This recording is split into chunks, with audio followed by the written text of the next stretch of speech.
Good afternoon and welcome to Greenfields Solicitors YouTube video with myself, Raheela Hussain, the Principal Solicitor of Greenfields Solicitors. Greenfields Solicitors are a firm of specialist immigration and human rights solicitors based in London. We were established in 2008 with the aim of providing the very highest level of legal advice and representation to those people that require assistance in both immigration and human rights law.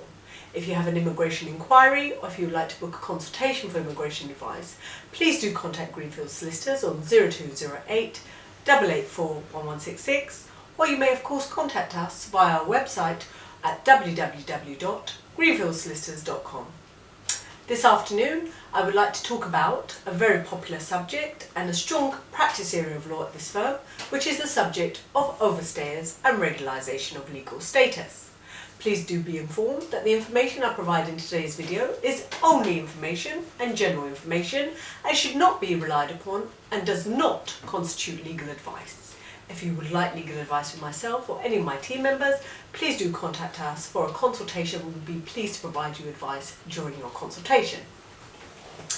Now, at Greenfields Solicitors, we are inundated with inquiries from overstayers on a day-to-day basis. We are pleased to assist people who require legal status, who are in the UK and having overstayed a visa. And that's quite simple in its interpretation. A person comes into the UK on a visa, be it a Tier 4, a visit visa, or any of the visa criteria categories out there, and subsequently they overstay their visa.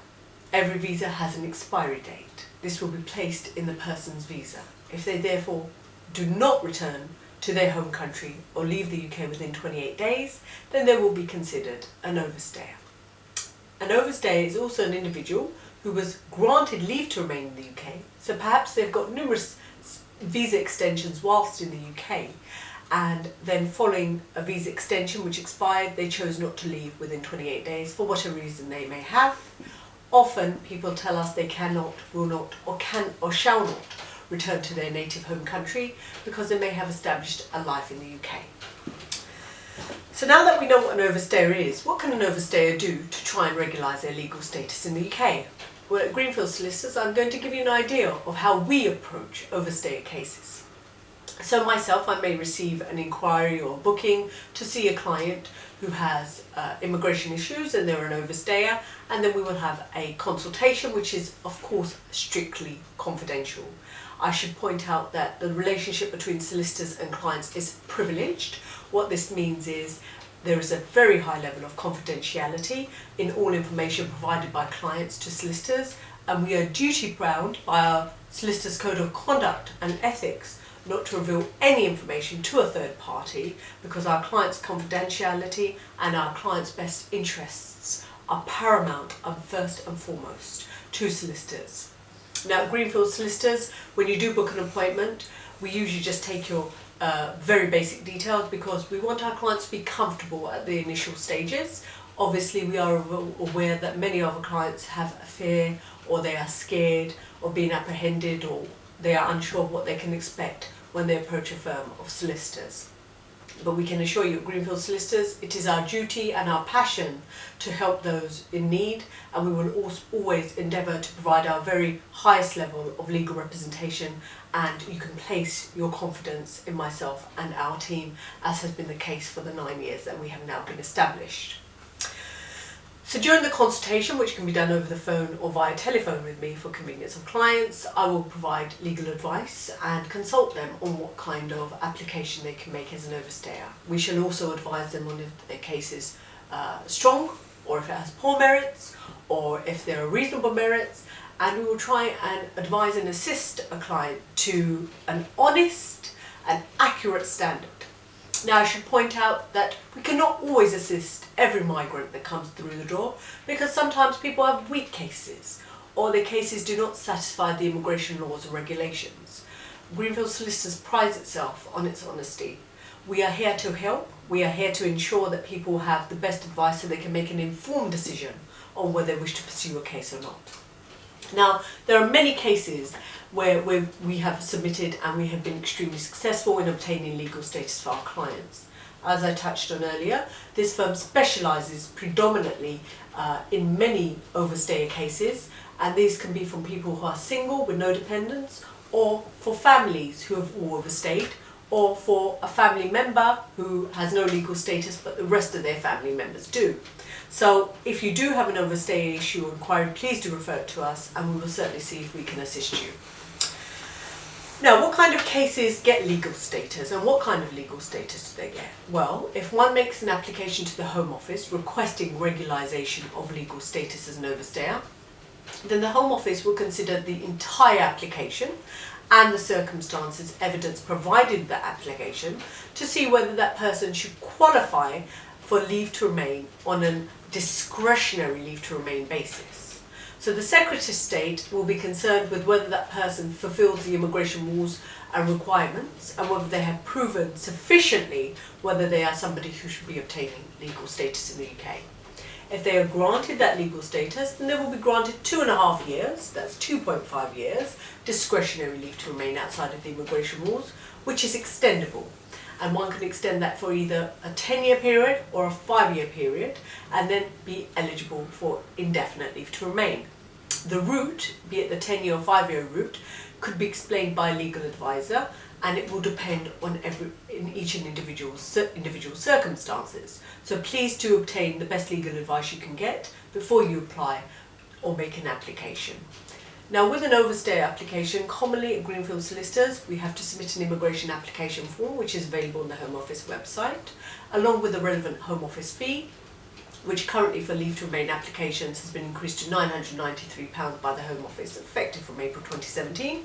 And there is also an immigration health surcharge, which is a further £500. So fees are in the region of just under £1,500 for the Home Office and IHS fees. Now, when you submit that Home Office application properly and duly completed, so the form is considered as valid, then we will at Greenfields Solicitors also draft legal representations, which will go into the overstayer migrants' immigration history, their current circumstances, why they cannot return to their home country, and of course reference is made to the relevant immigration laws, regulations and case laws to support our client's application to the very highest level. Now, without going too much into too much law or case law, I would like to touch upon some common immigration laws which are argued by overstayers, and these include a right to remain in the UK because they may qualify under paragraph 276 ADE of the immigration rules. Now, I'd like to refer in particular reference to what many of our members or audience right now may feel applies to them if they are interested in making an overstay application. And that is under paragraph 276 ADE, subsection 1 of the immigration rules, subsection 4. And that reads, where a person seeks leave to remain on the grounds of private life in the UK at the date of application, the applicant is under the age of, I beg your pardon, I need to say that's actually subsection 5 of the immigration rules, which is far more common, which is they are age 18 years or above and under 25 years, and have spent at least half their life continuously living in the UK, discounting any period of imprisonment. So this is where a person has spent some of their life in the UK and they are under the age of 25, but above the age of 18 have spent half their life in the UK. Often we have minors coming into the UK, so they may have been here from the age of 10 and then they wish to make an application before they hit 25 and they can get legal status under paragraph 276 AD, subsection 1, subsection 5 of the immigration rules. Also, another one that we commonly encounter is what is commonly referred to as the 7-year rule, and that is incorporated under paragraph 276 AD, subsection 1, subsection 4, which I actually touched on a few moments earlier. And that reads, where an applicant is under the age of 18 years and has lived continuously in the UK for at least 7 years, and it would not be reasonable to expect the applicant to leave the UK. So often we find in practice we have clients who have children, they are born in the UK, they are 7 years old, or maybe they have a child who came into the UK with them and that child consequently has spent 7 years of their life in the UK but is still under the age of 18, and our clients request that leave to remain applications are made in the UK for both the child, the parents and any other family members that constitute the immediate family member with the aim of getting discretionary leave to remain. So what I'd like to talk about more there is the 7-year rule. Now, there have been a lot of case laws in recent time on the 7-year rule. along with paragraph 276 AD subsection 4, which constitutes the 7-year rule, I'd like to also refer to section known as exception under the immigration rules, which refers to EX1, where it states, where an applicant has a genuine and subsisting parental relationship with a child who, continues, is under the age of 18 or was under the age of 18 when the applicant was first granted leave on the basis that this paragraph applied, and is in the UK and is a British citizen or who's lived in the UK continuously for at least 7 years immediately preceding the date of application, and it would be not reasonable to expect the child to leave the UK, then it would be possible for the applicant to make an application for leave to remain in the UK on the basis that they either have a British citizen child or they have a child who has been in the UK continuously for a 7-year period and is under the age of 18 years.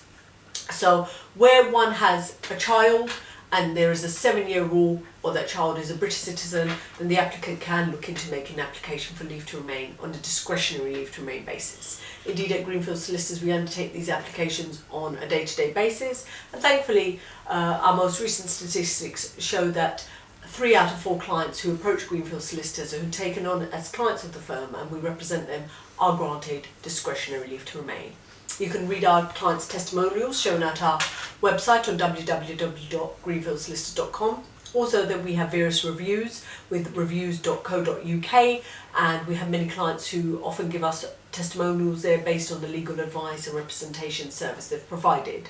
You will find a lot of information about Overstayers, which is authored by myself, on the Foreigners in UK website, as I have been practicing as a solicitor for nearly 14 years and in the subject of and the field of immigration and human rights law, and I have various columns and newspaper articles published both globally and also nationally on the subject of immigration law, which you might be interested to find and read, and which are all available on the internet.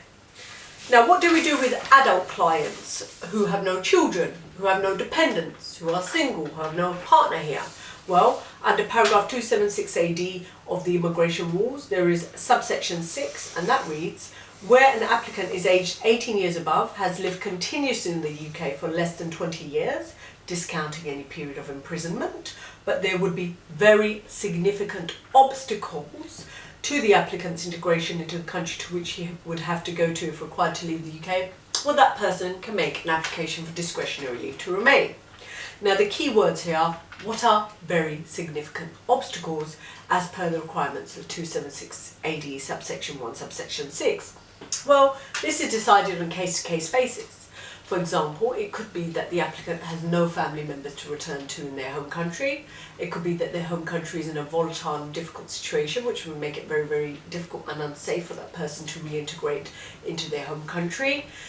It could be a whole medley of factors that the Home Office can consider. So each client case, each country they come from, each of their circumstances that are established in the UK will be individually scrutinised by the Home Office when they submit an application.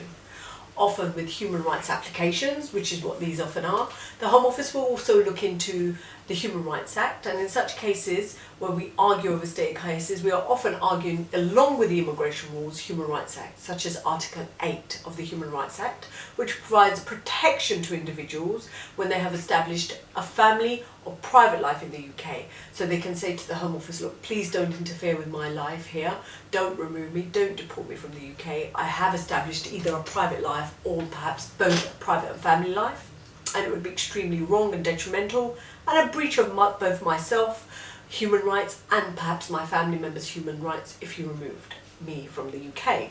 And in such instances, the Home Office has the discretion to grant an individual discretionary leave to remain. Now, human rights applications are very, very wide. They can be very detailed. They need to be properly supported with evidence and information. So I would always say to anybody watching, please do get good informative legal advice before you submit an application to the Home Office, because you don't really want to pay all those fees, perhaps solicitors' fees, and then subsequently find an unsuccessful decision. So it's really important to get good informative advice on the onset of making any immigration application. Now, I would also like to go into a more recent law that was introduced, and that's under paragraph 117B, which, as I touched upon earlier, infringes on Article 8. So there is a link between Article 8 private and human rights and also section 117B of the immigration rules. And 117B talks a lot about public interest considerations. So it looks into when a person makes an application either as an individual or perhaps as a parent of a migrant child who's 7 years old or a British citizen child, they will look into what's in the best interests of British society granting this person leave to remain if they stay. So the immigration rules will centre on whether that person can speak English, whether they will be a burden on the taxpayers if granted leave to remain, whether they are well integrated into society, whether there is any public interest issues as to why they should not be granted leave to remain. For example, they may have convictions or a criminal history or something that makes them undesirable in the suitability criteria set out by the Home Office. And also, they should look into whether they have a child. Now, if they have a child, under 117B subsection 6, just to read that to you, in the case of a person who is not liable to deportation, the public interest does not require the person's removal where the person has a genuine and subsisting parental relationship with a qualifying child, and B, it would not be reasonable to expect the child to leave the UK. So you have to also consider what's in the best interest of the child, and there are various case laws, including more recently the case of MA Pakistan 2016, which is a case law where it was discussed in some depth how Article 8 and 117B apply when it comes to children, the best interests of children, and the human rights aspects. And these cases are currently going through upper tribunals and they're being decided in courts. So immigration law is forever evolving, it's forever expanding. There are frequent challenges by applicants in instances where the Home Office refused their case and there are family members in the UK. So please do also get the best legal advice you can, because often, an immigration case may not work out on the first instance, but may work out on an appeal stage or a later stage.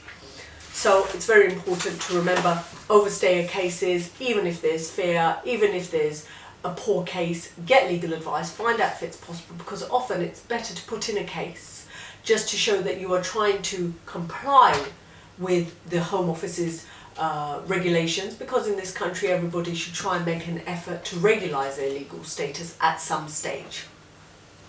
So what happens when you submit an immigration application? Well, you'll get an acknowledgement usually within a month from the Home Office, and you will be requested to do your biometrics, which are your fingerprints at the post office for fraud reasons. You can then expect a decision. At the moment, we would say about 6 to 10 months at Greenfields Solicitors as of 2017, and then following that you may either be happy to and delighted to receive a successful decision where you and maybe your family members are granted the 2.5 years discretionary leave to remain, which makes you lawful in the UK, so you can live, work, study, have a regular life, contribute to UK society. Or there are instances where they may not grant you discretionary leave to remain in the first instance, and the Home Office have the powers to decide whether to grant you an in-country right of appeal, or in some instances the Home Office have the opportunity to certify a claim, which means they say it's so without merit, they won't give you an in-country right of appeal, and they will ask you to leave the UK to exercise any right of appeal. Again, these are important and complex matters where legal advice should be obtained.